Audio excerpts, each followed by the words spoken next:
Good evening, fellow members of the Coach Houses of Townplace Association. My name is Joseph Desrosiers, and you might be wondering, why are we just finding out about this financial crisis now? Or why none of us really know how bad things actually are? Well, that's not an accident. It's by design. Over the past 5 years, I've been conducting an in-depth investigation into some very serious wrongdoings within our association. Tonight, I'm here to share with you what I've discovered. For those of us who are members, I need you to hear this clearly. Our association is in a financial crisis. I understand that some of you may have thought I was overreacting or being an alarmist when I raised these concerns 2 years ago. But the truth is simple. Facts are facts. With our monthly dues now climbing to more than $800, this is only the beginning. What we are seeing is the inevitable consequence of decades of waste, mismanagement, and fraud. What's even more alarming, and what truly reveals the deep-rooted corruption within our association, is that the current board actually believes they can keep this crisis hidden. They've made deliberate attempts to conceal both the real cause of our financial crisis and the full impact it has on each of us, even going so far to try to silence my efforts to bring the truth to light.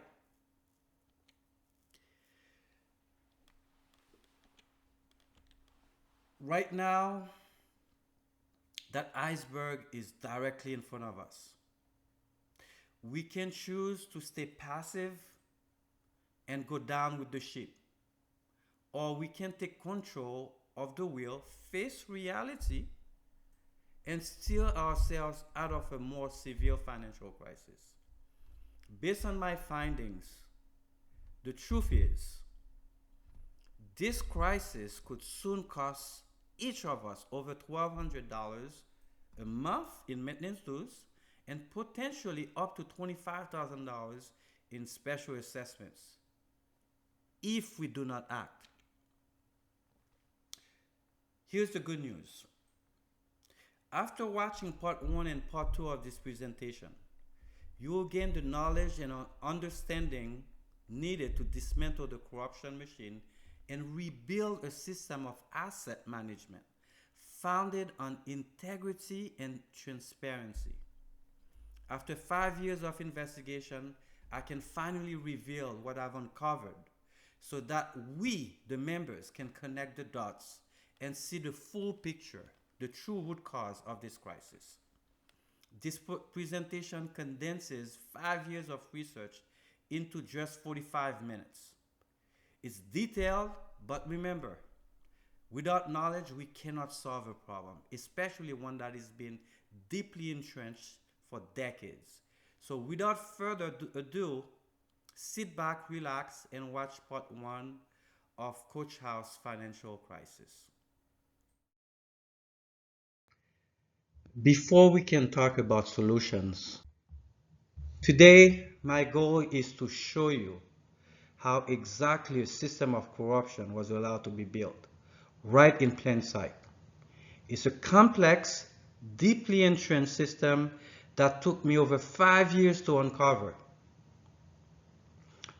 My challenge now is to break this corruption machine down piece by piece, to explain its components in a simple, straightforward way so we can all understand the methods and stages used to introduce and sustain corruption within our association.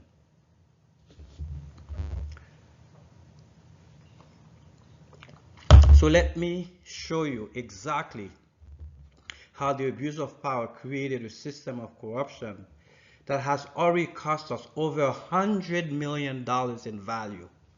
This is not chump change. The truth is, most of us don't fully understand what an association really is. So today I want to take a minute to explain it in very simple terms. The word association comes from the French word meaning partnership. And that's exactly what this is, a partnership. This community, Coach Houses, wasn't purchased by one individual or by board of directors. It was purchased by 252 of us, each one investing our money to create this association. This means every single one of us is a co-owner of this entire property. Not just our unit, but the entire state. We all share equal ownership in everything, the land, the buildings, the tools, the equipment, including the money in the bank. So if we are truly the owners, why is it that most of us cannot answer even the simplest question about our own asset? Question like, how big is the land at Coach House? How many buildings do we have? Do we own? How much money is in our association's bank account? What is the current market value of Coach Houses? And here's something most of us don't realize. We actually have the power to sell the entire property to a developer if we, the owners, ever chose to. Did you know that? Most people don't, and that's not by accident.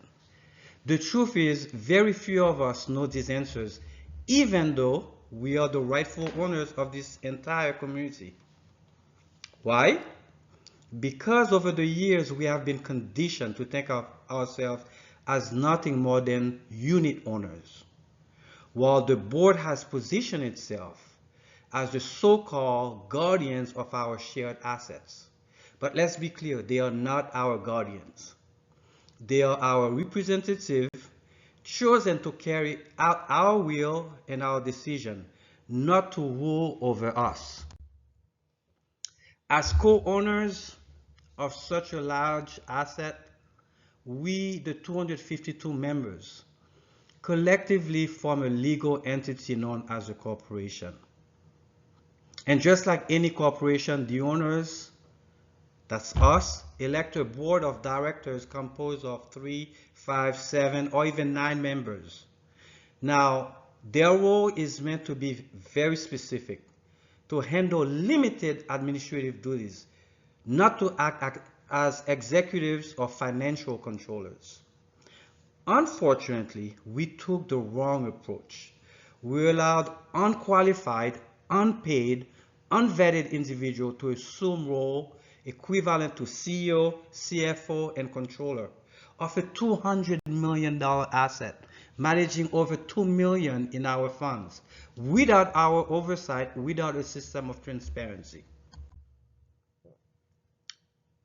Why would the owners of a $200 million asset hand control to individuals who are unqualified to manage it? Why would we allow people who were never vetted, whose experience, integrity, or motives we don't know, to oversee our investment? Why did we tolerate a board operating without accountability, making financial and legal decisions behind closed doors? Why did we accept impunity where mistakes, mismanagement, and even possible fraud carried no consequences? Why did we allow our association to function with no oversight, when any organization managing millions would require layers of check and balance? Why did we become comfortable with secrecy, letting a handful of people decide what we should and shouldn't know about our own money? Why did we forget that we, the owners, hold the power, not the board? Why did we believe that inaction was acceptable? Why would we turn away from our responsibilities and rights as co-owners of a multi-million-dollar assets. Every why leads to one answer. Because we stopped seeing ourselves as owners and started acting like bystanders. And right there, being passive has been part of our problem. By not getting involved, we've allowed a corrupt system to grow and take root until it became an integral part of our association, quietly costing each of us thousands of dollars every year. Why would owners turn away from their responsibilities? Let's be honest. We cannot fix what we don't face. Before we can restore integrity and control, we must first look inward. We need to carefully examine our own role in how this situation came to be, how our inaction, trust without verification, or silence in moments that required our intervention allowed the corruption to grow. Only by understanding our part in the problem can we truly begin to become part of the solution. After years of digging, I realized this whole mess really comes down to one simple but very costly mistake. We haven't fully understand our own role or rights as investors in this association. Somewhere along the way, we were misled, made to believe that our investment was limited to just the inside of our condo, that the association, the board, handled the rest. And because of that, we stopped paying attention to how the real asset, the land, the buildings, the money was being managed. But think about it for a second. If you truly believe you were a corner of a $200 million asset with $2 million in cash contribution every year, would you ever let anyone manage that asset without strict supervision? Of course not. It's just human nature. How we see value shapes how we act. Our perception determines our behavior. If you thought a piece of jewelry was worth a few bucks, you would toss it in a drawer. But if you knew it was worth millions, you would lock it up, insure it, and protect it with your life. That's exactly what happened here. Because we did not recognize the true value of what we own, we stopped protecting it. And that lack of awareness, that blind spot, is what opened the door to corruption in the first place. Because of conditioning, we've been trained, sadly over time, to believe that the board handles everything. Some of us even start to view their monthly contribution as if it was a membership fee for a gym or country club. We pay it, we use the facility, but we don't care what happened after or how it's managed. To make matters worse, over time, the board has only reinforced this idea, treating us as if we were just members who pay a fee to use the pool or the amenities. And that's part of the problem. Even the title itself, member of the association, sounds harmless, but it's misleading. Because the word member can mean a lot of different things. It could mean someone who belongs to a club or a gym. Someone who pays to have access, not ownership. Right? And that's exactly how this confusion was exploited. The board leaned into that weaker definition, making us forget the truth, that our membership is based on ownership, not access. Let me explain how a single word may have created years of confusion and how that confusion was cleverly exploited. The word is member. On the surface, it sounds simple, and it's usually understood in the most basic way, a member of a club or a member of a gym. That's definition A. As you'll see, that's the general casual use of the word member. But there's also other definition, as you'll see, B and C, that carry much deeper meaning. One of those meaning defines a member as a legal stakeholder or co-owner in an organization or partnership. By blurring and misapplying this definition, the board, and toward the state of Florida, if I may add, has been able to keep many of us conditioned, believing that our rights are limited just like a gym or a club member, rather than understanding our true legal position as co-owners of this community. So now that we've established ownership and accepted responsibility, it's time to shift our focus on how corruption was created within our association, and more importantly, what we must do to stop it. Because here's the truth. We cannot fix a problem we don't understand. And we certainly cannot prevent it from happening again unless we expose how it works. So corruption isn't random. It's a system, a machine built piece by piece over time. So please allow me to introduce you to the coach houses of Townplace corruption machine. When it was built, how it was built, how it operates, and how it's being fueled with our own money. Once you see it clearly, you understand why we are in this mess. Here it is.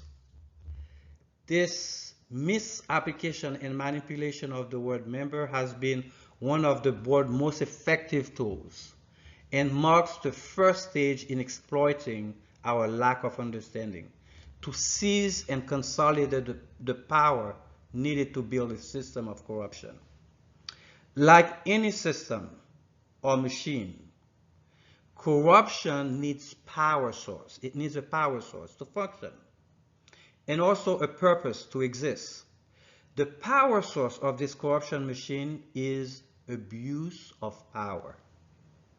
And its purpose is simple: to defraud the association. Corruption doesn't just appear out of nowhere. And as I said at the beginning, it's not an accident. It's built in stages. Each stage strengthens the system and make it harder for honest members of the association to fight back. Once again, the problem began when the power, our power, the power of the association, was handed over to unqualified and unvetted individuals serving on the board. Without proper oversight or accountability, that unchecked power quickly evolved into abuse of power. And that right there marks the first stage of corruption. It never fails. Power corrupts, and absolute power corrupts absolutely. By failing to demand transparency and disregarding oversight as essential to integrity, we unintentionally gave the board absolute power to seize control, to silence and neutralize the very membership of this association, the true owners of this community. The next stage is carefully designed to shift power of the association, the owners, to the board. By disempowering us, they make us become unable to act, question, or demand accountability and transparency. So they use a very effective tool called fear. Through intimidation and selective rule enforcement, the board uses fear to control, turning rules into weapons that legitimize harassment, abuse, until members simply give up. Did you know over the years, hundreds of thousands of dollars of our own money have been spent not to fight fraud, not to protect our community, but to enrich law firms hired to attack, intimidate members like myself who dare to expose the system of corruption? That's not legal representation. That's weaponizing our own money against us. And when a board can use the association's fund to silence the very people it's supposed to serve, that's not just abuse of power, it's corruption. As a matter of fact, you can see here, I have about 8 attorneys' letters. Multiplied by $1,000, they've spent over $1,000, over $8,000 on me from the association fund, from our own money, to try to intimidate me from getting the truth out. I don't know if you can see. Okay? Attorney's letters, unopened. I'll forward them to my attorney, but should I have to endure that kind of abuse? Suddenly, I've been living here for 25 years, and for the past 5 years that I studied investigating the board, I've received countless of attorneys' letters, which means they've wasted my money, your money, on frivolous letters just with the attempt they think that will intimidate me. So I stopped the investigation. This is the most recent letters. Just this week, by the way, received 5, 6, 7, 8 letters, envelopes from attorneys, from the board. I'm not making it up. I'm actually leaving. Anyone who wants to come and see them, I have them right here.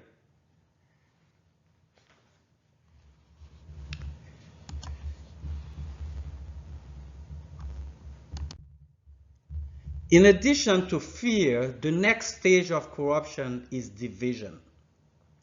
The classic divide and conquer strategy used to further strengthen the board abuse of power. At this stage, rules are weaponized once again, this time to turn members against each other.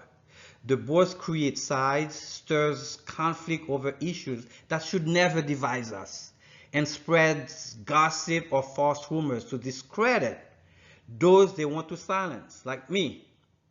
This deliberate division breeds hostility, mistrust, and confusion, slowly eroding the unity that gives us strength. And while members argue among themselves, distracted and divided, the board's power grows unchecked, while the association itself becomes weaker and more vulnerable to corruption. So the board spread lies on active members that challenges them to create gossiping and hostility within our membership. They use dependency. The board exploit our lack of understanding in managing our own asset to become the sole authority.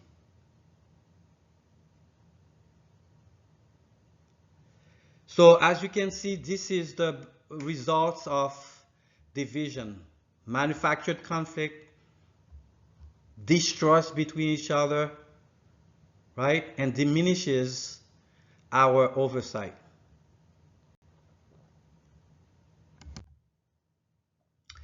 The board abuse of power has made many of us give up, stop trying, and start accepting the unacceptable.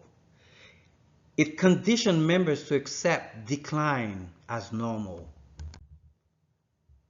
It also conditioned us to accept a culture of secrecy that affects our lives and our investment, again, as normal, allowing the board to bully our financial partners, our associates, while we stay silent, normal. Being treated like tenants or children in a property we actually own, while the board plays headmaster, again, normal. Seeing each other as just unit owners instead of partners and associate in a shared investment, again, as something normal. Living under endless rules and restriction, yet having no rules that enforce accountability or transparency from the board about our funds, how our funds are used, again, normal. So what we're looking at here, well, this is based on an old experiment with a baby elephant. Something that perfectly demonstrates the power of conditioning. When the elephant was just a baby, it was chained to a post. It tried to break free, but no matter how hard it pulled, it couldn't. Eventually, it gave up. Now, here's the part that is really eye-opening. Even after the elephant grew up, strong enough to snap that chain like a piece of string, it never tried again. Why? Because of the power of conditioning. And honestly, that's what happened to us. We've been conditioned to, despite all the power we have as co-owners of this community, we act like tenants in a rental property. We've been conditioned to see the lack of transparency with our own funds as something normal. We've accepted the idea of entrusting a multi-million-dollar asset to unqualified, unvetted people who've proven careless with our money, and somehow it doesn't even bother us anymore. We've normalized wasting our money to enrich law firms and pay for unnecessary services instead of investing it in our own community. And we've accepted a degraded curb appeal as just part of our lifestyle. That is the power of conditioning.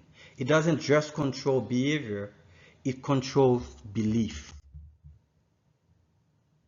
So now that we have identified the power source, abuse of power, and the 4 stages that sustain that power, which is unchecked power, fear, division, and conditioning, we can now turn our attention to the actual operation of corruption itself.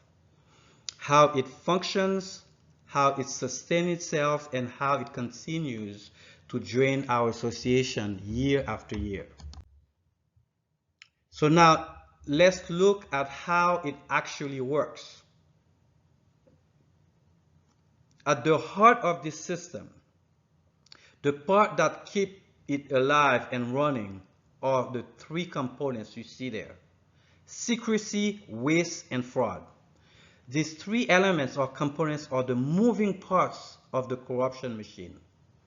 And together they reveal exactly how our association is in the financial crisis we face today. The first component, secrecy. Have you ever wondered why you are only finding out about this financial crisis now? And why none of us truly know the full extent of it? That's not by accident, it's by design. Our corrupt board has used secrecy as a protective shield, a tool to keep their wrongdoing hidden and to allow abuse to continue unchecked. Secrecy has given them the power to spend our money carelessly and without consequence. Decisions that affect all of us are made behind closed doors, and by the time we find out, the damage is already done. Too late for us to intervene. And for anyone who has ever tried to get answers or request financial records, the pattern is always the same. Delays, silence, vague response, incomplete disclosures, all tactics designed to discourage transparency and wear you down until you simply give up. The goal of secrecy is simple: to keep the members blind while the system drains money behind closed doors. When we don't have information, we cannot ask questions. And if you cannot ask questions, we cannot hold anyone accountable. And when there's no accountability, corruption thrives. Secrecy is not just a symptom, it's a strategy. It is the first and essential component of the corruption system that you see there. The second component of corruption is waste. The silent drain of our association resources. Unlike outright theft, waste allows others to personally benefit from our funds without ever visibly taking them. That's what makes waste so dangerous and so hard to trace. It's a scheme built on unnecessary projects, inflated repairs, and careless spending, all under the pretense of maintenance or improvement.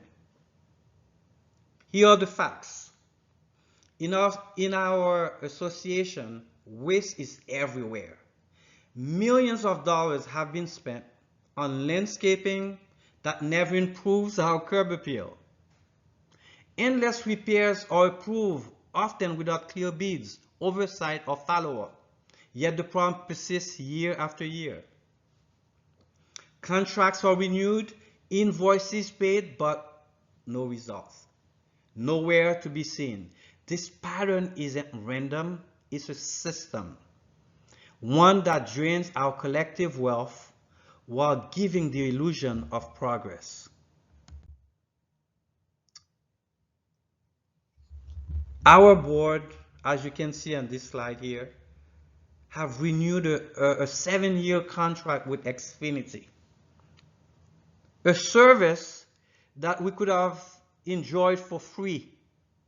It could have been for free. It's costing us currently $140,000 per year. It's a $1.4 or $1.5 million contract. All renewed quietly a year before its expiration date by our board. Now, a service that Xfinity would have provided for free, we are paying for it. You think it's by accident? All this will be addressed in the next part 2 of this presentation.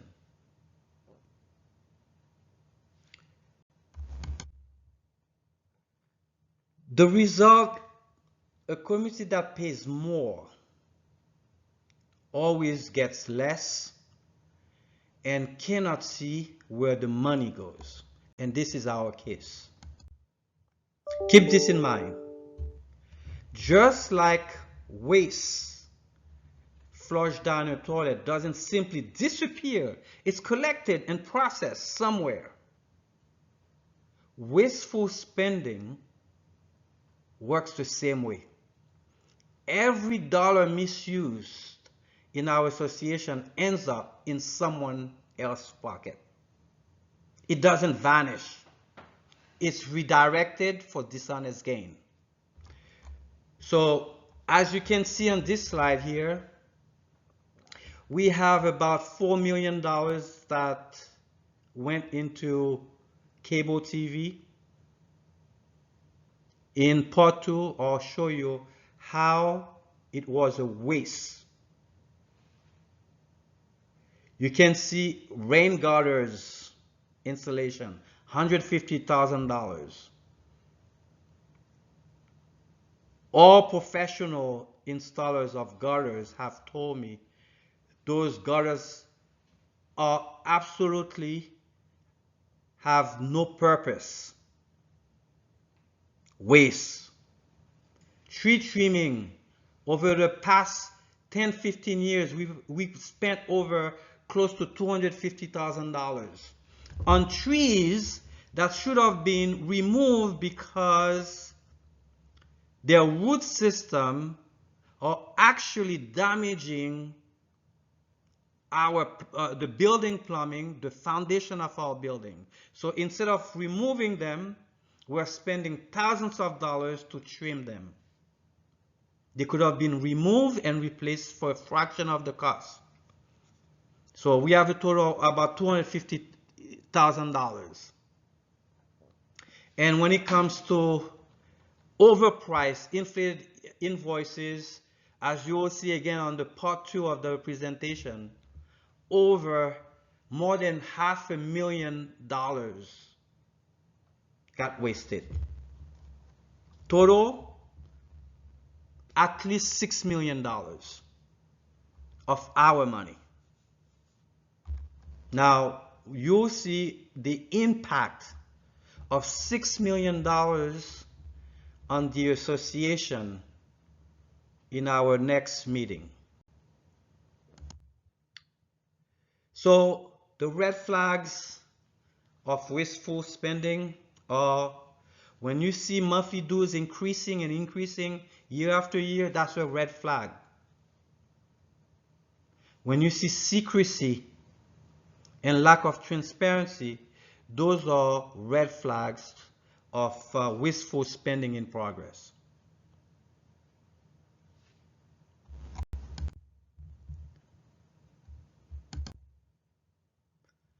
So now we are on our third component, fraud. Fraud is what happens when secrecy and waste work hand in hand, fueling and sustaining the final wheel of the corruption machine. It is the inevitable result of decades of wasteful spending hidden behind a wall of secrecy. And when those two forces operate together, the outcome is predictable: a massive financial shortfall that robs the very people who build this community, us, our money. Let's be clear. Fraud doesn't always show up as a stolen check or a board member caught taking an envelope of cash. If that's the only kind of proof we are willing to recognize, then it's like saying we don't believe air exists simply because we cannot see or hold it. My fellow co-owners, the evidence speaks for itself. Part two of this presentation will lay out undeniable proof of secrecy and waste. And when viewed together, the only logical conclusion is fraud. Every dollar misused through fraud is a dollar taken directly from our property value, our reserves, our investment. When money is spent carelessly and the same process is repeated over and over, it is a red flag of fraud in progress.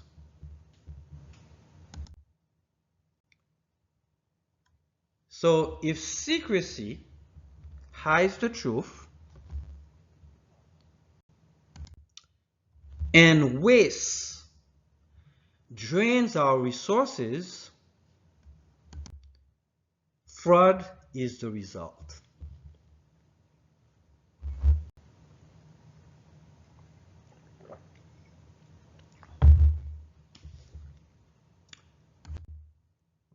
And here's the painful truth. When secrecy, waste, wasteful spending, and fraud work together, they form a well-oiled corruption machine.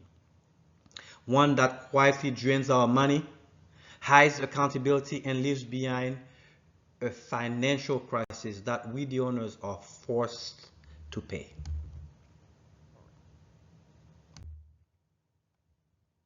So here's the flow of corruption.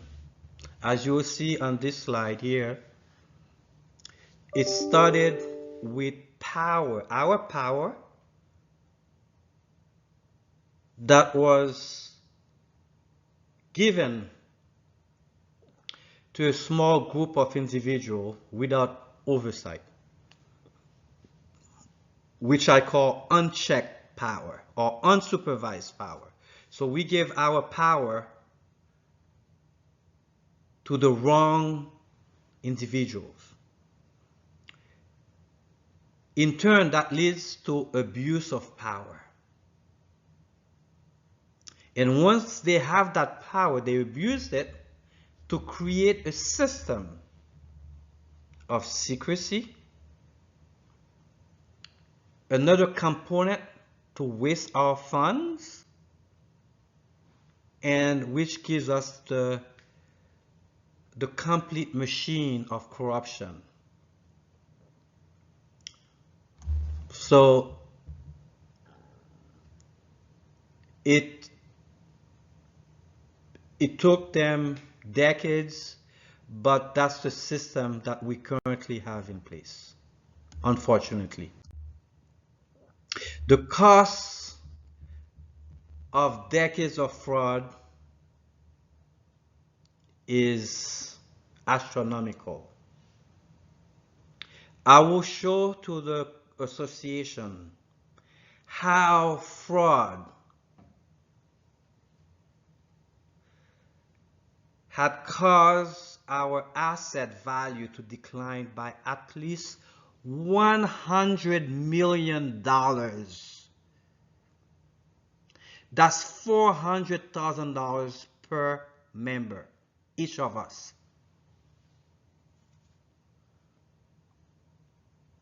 So again, I look forward to have you, all of you, to watch the next presentation.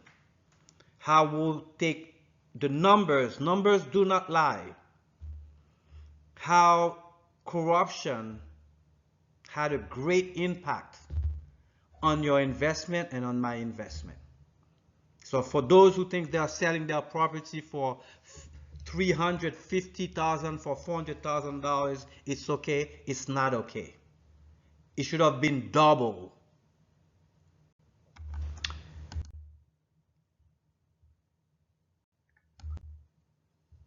Together, this stood beside me with courage and conviction,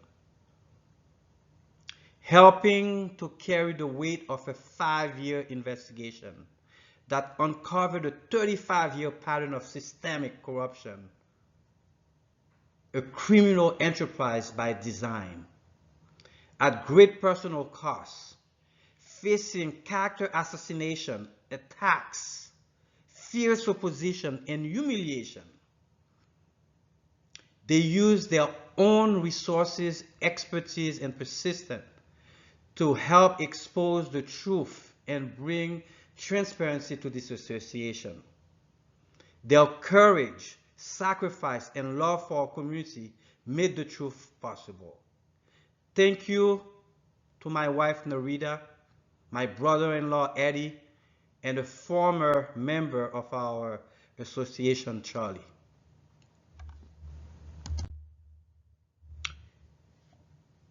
It is time for us to find that same courage, to confront reality, to undo the damage caused by years of abuse of power, and to reclaim our rightful role as owners and stewards of this community. We can still change the course of this association, but only and only if we act now.